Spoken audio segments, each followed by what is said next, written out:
আসসালামু আলাইকুম প্রিয় ভিউয়ার্স। আজকে আলোচনা করব ধূমপানের ক্ষতি সম্পর্কে। ফুসফুসের ক্ষতি। ধূমপানের ধোঁয়ায় থাকা টার ও বিষাক্ত কেমিক্যাল ফুসফুসে জমে যায়।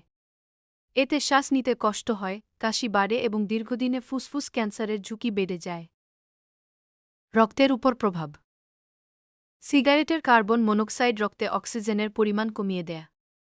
ফলে শরীর দুর্বল হয়ে যায়, দ্রুত ক্লান্তি আসে এবং শরীরের অঙ্গগুলো ঠিকভাবে কাজ করতে পারে না। স্নায়ুতন্ত্রের ক্ষতি। নিকোটিন সাময়িকভাবে উত্তেজনা তৈরি করলেও পরে উদ্বেগ, বিরক্তি ও আসক্তি বাড়ায়। মনোযোগ কমে যায়, স্মৃতিশক্তি দুর্বল হয় এবং মানসিক চাপ বেড়ে যায়। হৃদপিণ্ডের ক্ষতি।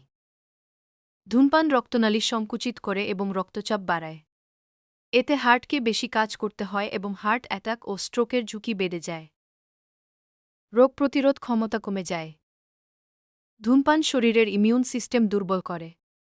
ফলে ঠান্ডা, কাশি, সংক্রমণ সহ বিভিন্ন রোগ সহজে আক্রমণ করে। আসক্তির ঝুঁকি। ধূমপান একবার শুরু করলে ছাড়া কঠিন হয়ে যায়। এতে ধীরে ধীরে শরীর ও মানসিক স্বাস্থ্যের বড় ক্ষতি হয়। তাই আজই সিদ্ধান্ত নিন, ধূমপান ছাড়ুন, সুস্থ জীবন গড়ুন। নতুন নতুন স্বাস্থ্য সম্পর্কিত ভিডিও পেতে চ্যানেলটি সাবস্ক্রাইব করুন। ধন্যবাদ সবাইকে।